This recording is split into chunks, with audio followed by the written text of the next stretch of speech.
Move on to identifying archetypes in literature. And if you think about the things that we're looking for in helping us identify archetypes, let's start by thinking about the characteristics of certain types of archetypes.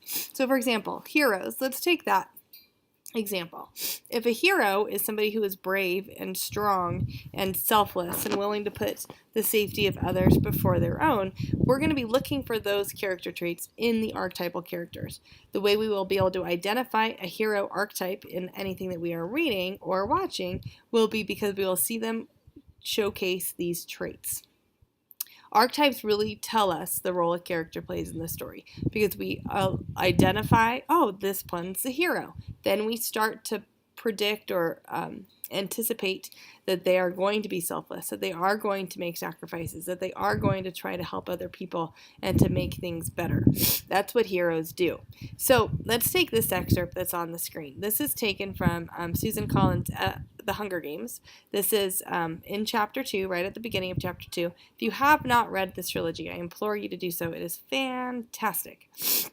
But let's take a look at the introduction of the heroine, Katniss Everdeen, as she takes one of her first steps towards cementing herself as our story's hero. Prim! The strangled cry comes out of my throat, and my muscles begin to move again. Prim! I don't need to shove through the crowd. The other kids make way immediately, allowing me a straight path to the stage. I reach her just as she is about to mount the steps. With one sweep of my arm, I push her behind me. I volunteer, I gasp. I volunteer as tribute. Okay, so as you can tell, this is a super short excerpt. But you see Katniss do two things that begin to cement her role as our hero. Number one, she goes out to protect another person. In this instance, it happens to be her little sister. But she puts herself and somebody else, she puts herself between danger and somebody else. And we see that here at the end of this excerpt. With one sweep of my arm, I push her behind me. That's the action. If you think about somebody stepping in front of you and taking their arm and putting it in front of you, almost like a barrier, she's putting a barrier up between her sister and the danger that she's facing. So she is putting herself between those two. That is a heroic act because she's putting herself in danger.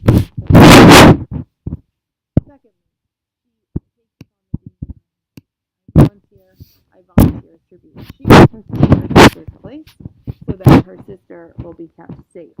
So another thing she does, she's selfless. She puts somebody else's safety above her own safety, and therefore she continues that climb towards hero. She doesn't know she's a hero at this point. She just recognizes somebody else who she loves and cares about in danger and is willing to do whatever she can to keep them safe. So what you're going to do now is you're going to take a look at an excerpt in the next question that is about another hero that is common in our literature that you hopefully have heard of before. And you're going to identify two things in the excerpt that help cement that person's role as a heroic archetype.